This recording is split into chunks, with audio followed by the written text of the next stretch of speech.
Hey, what's up, John Sonmez here from SimpleProgrammer.com. I'm still on the cruise, just finished my workout, doing 20 laps around the cruise ship, and I'm pretty tired. It was windy. It seems like it's not too bad out here, so hopefully you can hear me all right.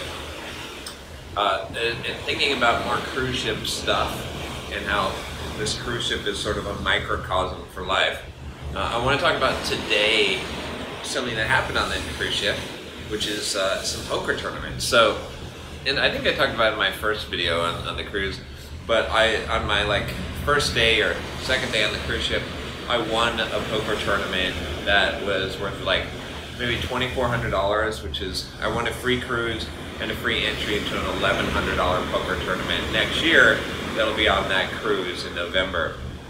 So it was like a satellite tournament. So that was cool. And then yesterday, I played another poker tournament last night, and I ended up chopping the prizes for with the top 5 people.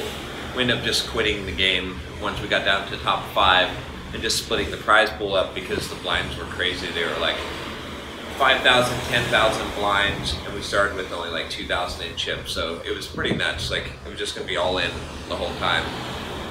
I kind of say, well, maybe I should play it out, but there's no playing. You're just seeing what cards come up. So at that point, I was the holdout actually, because other people wanted to chop at 6 people or 5 people, or no, 6 people, and we ended up chopping at 5. I would have rather gotten down to 4 or 3, but with the blinds, it was crazy. So anyway, why am I talking about poker? Well, because that's what I thought would be a good topic, is to talk about sort of, some of the strategies that I've learned as a poker player, as a tournament player, playing tournament poker, that apply to life, and and why I'm able to succeed at tournament poker, why good players are able to, and why mediocre and poor players are not. And what it comes down to is, again, it's a really important, I think, life lesson that poker taught me, really, which is that you've got to be willing to put it all on the line, to risk it all. So in these tournaments, that we're playing on the ship, they had pretty crazy structures for the blinds. It was basically, you start with 2,000 in chips, and the blinds start at 100, 200. If you don't know what I'm talking about poker-wise, that's all right. It'll make some more sense here. But anyway, the blinds start at 100, 200, and they went up every half hour. And then the next blind round was 200, 400. And then it went straight up to 400, 800, yeah, and then 500, 1,000, then 1,000, 2,000, 2,000, 4,000, and then 5,000, 10,000. So very, very quick. And the blinds start going up every 15 minutes after the first 2 rounds, after the break. So very, very fast tournament. So in these kind of tournaments, there's a lot of luck involved, of course. It's what you call a turbo tournament, but you have to know the mathematics of the situation, and you have to realize that you can't just sit there and fold your cards. Not that you should, just play every hand. Again, you're playing so conservatively, but what you're doing is you're picking your spots, and you're gonna go all in with a suboptimal hand, and you're gonna play aggressively, right? So if you think about the correct play in that case, when you know that the blinds are coming, and you're not very deep, you're very shallow as far as how many big blinds you have, how much money you have. Each time that it comes around, you got to pay. You have those forced bets. When you get to that point, you got to realize that you're just gonna have to shove all your chips. You're gonna have to make aggressive bets. So you can't just call, right? You have to raise. If you're come in with a raise, and then hopefully you're playing position. You have to hopefully get other people to fold, right? And you pick up the blinds, right?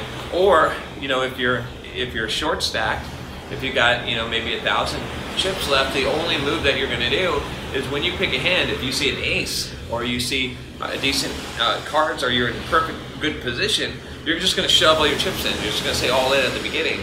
Now, a lot of players don't know that, and they don't do that, and so they just play kind of the same way they might play a cash game or just a regular tournament, and they're just limping in, which means they're just calling. They're not raising up. They're not betting big. And they're just seeing if they hit, and if they hit, then they're betting, and if they don't hit, then as soon as someone bets, they're folding, right? they're not taking aggression, they're not betting, they're not risking at all.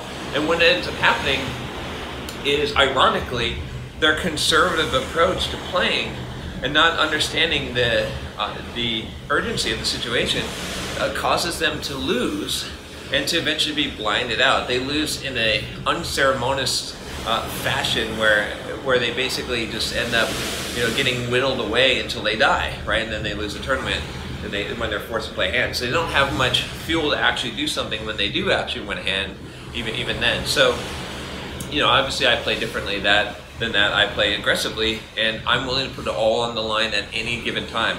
If mathematically it's correct, I'm willing to do it, and I'm willing to make big moves where I need to. And in this last tournament, in order to win it, I made some pretty big moves at the beginning where I shoved my chips really early on, because I knew that the players ahead of me were going to fold unless they had a big hand, and I'm willing to take that chance because I know that they're playing that conservative, super conservative game. So why am I telling you all this? Again, I think it's a really good microcosm for real life in the fact that a lot of times in life you got to be willing to put it all on the line. You got to be able to risk big if you want to win big. And it doesn't mean, and again, this is the same thing with poker. It's not like in these tournaments, I'm just shoving all my chips in randomly with any hand. It's that I'm picking my position, and when I realize that, it's the mathematically good play to make, I'm willing to do that play and willing to put it all on the line. And so life is the same way. If you're not willing to put it all on the line, if you're not willing to shove your chips when you need to, and you're not actually calculating, the odds and what's going on, if you're playing risk averse, like those other players that play these tournaments and they don't understand the urgency, you're eventually just going to get blinded out. You're eventually just going to get whittled down in life until you've got nothing left. So you got to take those risks. You got to take those opportunities. You got to take those chances in life. Otherwise, you're trying to play it safe. You're trying to play it conservatively, and that's the very thing that's killing you. You see what I'm saying? Like, you have to realize that life is basically a winner takes all proposition, right? Like, you're not getting out of this alive, right? You will eventually lose it all. So you might as well play it the best that you can while you got it, right? Rather than just waiting for it to be whittled away and then eventually you lose it all anyway. Do you see what I'm saying? So anyway, I thought that was a good, just a good example, right? Poker taught me a lot, right? I've learned this from poker. I haven't played poker in a long time, like played some tournaments, but it doesn't matter. I'm not as sharp as I was, but I'm not rusty, because the key thing is that mindset. Is that, at the very end of this tournament also, when there were 6 players left, everyone wanted to chop. I'm like, no, I'm not going to chop. And everyone's just folding, even the big chip stacks, because they don't want to risk it all. They don't want to go against someone else who could take them out. They're kind of just trying to, and I'm like, fuck that. As soon as I got a good hand, I had like ace jack suited. I'm like, I'm raising all in. And someone calls me and they're like, oh my, I can't believe you raised all in. You're risking your whole tournament here at the very end. I'm like, no, I'm playing the mathematics. I'm not going to play chicken shit, right? If I get nothing, I get nothing. But I'd rather go for something big, right? in fact, I was the last one holding out. I didn't even want to chop the pot because I want to win number 1. But again, when it became a die roll, when the blinds were so high, I was like, okay, well, there's no skill involved at this point, but because you can't do anything, there's no maneuvering. But anyway, I think that's, like I said, an interesting lesson, right?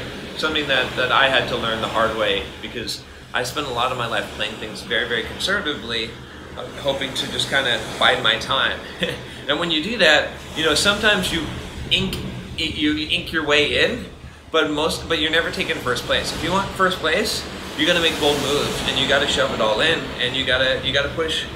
When you have the advantage, you have to push it to the limit, right? You have to know when you have the advantage or not. But when you do, and mathematically you do, you push it to the limit.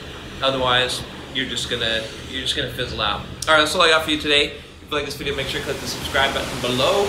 Click the bell so you don't miss any more videos. And I'll talk to you next time. Take care.